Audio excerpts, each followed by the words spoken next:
آگے بڑھیں اس سلسلے میں. اللہ آپ کو صحت دے اس سلسلے میں. لیکن آج ہم جو ڈفرینٹ ایشوز ہیں ان پر بھی بات کر لیتے ہیں کیونکہ وقت بہت کم رہ گیا. قائد صاحب آپ کی بہت امپورٹنٹ سٹوریز ہیں, تو میں چاہ رہی تھی کہ آپ فٹافٹ سے اس نیٹو کے حوالے سے بات کرنا چاہتا ہوں کہ جو کل ایک واقعہ ہوا, جو 6 ہیریئرز جو ہیں وہ انہوں نے اندر جا کے ان کو تباہ کیا. مگر اب یہ کہ جو نیٹو کے جائنٹ آپریشنز تھے افغانستان کی جو فوج وہ بنا رہے تھے نکلنے سے پہلے, تو وہ انہوں نے بند کر دی. اس کی وجہ یہ ہے کہ وہ اتنا طالبان کی طرف بندوقوں کا رخ نہیں کر رہے جتنا وہ اتحادیوں کی طرف کر رہے ہیں. تو یہ اسٹریٹجی بنیادی طور پہ ناکام ہوتی نظر آتی ہے. اور یہ اس میں ساتھ یہ بھی اشارہ کر دوں مختصراً کہ جو کچھ لیبیا میں بھی ہوا کہ یہ جس طرح سے انٹرونشن کرتے ہیں اور جیسے یہ اب سیریا میں انٹرونشن کر رہے ہیں, تو یہ بڑی کاؤنٹر پروڈکٹیو ہے. آبادیوں کی کو بھی جو ہے نقصان اور تباہی ہو رہی ہے, اور جو ان کے لانگ ٹرم آبجیکٹیوز ہیں وہ بھی اب حاصل ہوتے نظر نہیں آتے. تو میں اس پہ اب سمی صاحب کی طرف بڑھتا ہوں. صاحب دورہ کرنے والے ہیں, میں چاہتا ہوں آپ ان کے آبجیکٹیوز پہ بات کر لیں.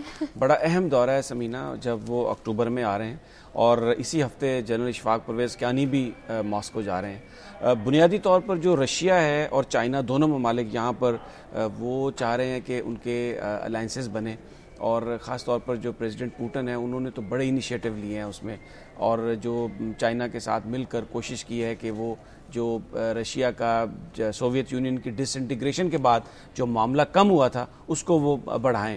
تو اس کے حوالے سے کچھ الائنسز کی انہوں نے بات کی. تو دے آر لکنگ کہ وہ پاکستان کو بھی اس میں شامل کریں. اور اس وقت پاکستان کو کیا ضرورت ہے؟ پاکستان کو ضرورت ہے کہ اپنا جو اس کا پاور کرائسس ہے اس میں, چاہے وہ اس کا ہائیڈل سلوشن نکلے یا کول سے سلوشن نکلے, اس میں جو آگے چل کر رشیا اور چائنا کی بڑی اہمیت ہے. تو اس لیے جو اس دورے میں جو پاکستان اچیو کرنے کی کوشش کرے گا ان سے کہ وہ امداد لے اپنے انرجی کرائسس کو ختم کرنے کے لیے, اور کیانی صاحب جو جا رہے ہیں وہ یہ دیکھنے کی کوشش ان سے مواقع تلاش کریں گے کہ جب نیٹو ودرال ہو جائے, جیسے ابھی قائد صاحب نے کہا کہ ابھی تو ان کی پالیسی کامیاب ہوتی نظر نہیں آ رہی, تو رشیا کے ساتھ مل کر کوئی ایسی اسٹریٹجی اپنائی جائے, ریجنل جو ہمارے مفادات ہیں ان کو سامنے رکھ کے. ڈاکٹر صاحب سے کمنٹ لے لیں. ڈاکٹر صاحب آپ کیا سمجھتے ہیں یہ پوٹن کا جو دورہ ہوگا؟ میرے خیال میں یہ ایک روٹیٹنگ چیئرز والی گیم ہے کہ کیونکہ ایک طرف امریکہ اور پاکستانی آرمی کے کانفلکٹ ہیں, لیکن 1962 سے پاکستان آرمی کے چائنا کے ساتھ زیادہ قریبی ریلیشنز ہیں, ان سے آرمز لے رہے ہیں. اب جو بلوچستان میں ساری ایک مہم ہے, جو وارفیئر ہے, جو قتل و غارت ہے, یہ پروکسی وار ہے چائنا اور امریکہ کے درمیان. اسی طرح چائنا, امریکہ اور رشیا کے درمیان مختلف مفادات ہیں, افغانستان میں, پاکستان میں. تو یہ ساری مفادات کا کھیل ہے جس میں پاکستان جو ہے وہ اس وقت اس پوزیشن میں ہے کہ وہ ان کا پیادہ یا ان کا ایک پیروکار تو بن سکتا ہے, لیکن الٹیمیٹلی پاورز ان کے پاس ہیں. اور مجھے یہ اندیشہ ہے کہ ان کی پاور گیم میں پاکستان کو مزید نقصان نہ پہنچے اور بلوچستان میں جو خون ریزی اور قتل و غارت ہے وہ اور نہ بڑھے, کیونکہ جتنی بربادی بلوچ عوام کے ساتھ ہو رہی ہے. ٹھیک ہے ڈاکٹر صاحب, آپ کا بہت بہت شکریہ, آپ نے ہمیں جوائن کیا. اور ناظرین, اس سے پہلے کہ ہم پروگرام ختم کریں ایک بہت ہی اہم خبر آپ کو دے دیں. بریکنگ نیوز یہ آ رہی ہے کہ سندھ ہائی کورٹ نے وحیدہ شاہ کیس کا فیصلہ سنا دیا ہے. وحیدہ شاہ کی نااہلی اور جرمانے کا فیصلہ برقرار رکھا گیا ہے, اور وحیدہ شاہ کو پولنگ ایجنٹ کو تھپڑ مارنے پر نااہل قرار دیا گیا تھا. یہ فیصلہ پہلے ہی آیا تھا جس پر اپیل دائر کی گئی تھی, اب اس پر بھی فیصلہ آ گیا ہے, اور جو سزا سنائی گئی تھی انہیں, جو جرمانہ کیا گیا تھا, وہ برقرار رکھا گیا ہے سندھ ہائی کورٹ کی جانب سے. تو یہ ساری صورتحال تھی. بریکنگ نیوز بھی آپ نے دیکھ لی اور اس بارے میں آپ کو اپڈیٹ کرتے رہیں گے. پروگرام ہمارا یہیں پر ختم ہوتا ہے. قاضی صاحب آپ کا شکریہ, سبھی صاحب آپ کا بھی بہت شکریہ. کل انشاءاللہ پھر آپ کی خدمت میں حاضر ہوں گے. اپنا خیال رکھیے گا, فیڈ بیک ضرور دیجیے گا. اللہ حافظ.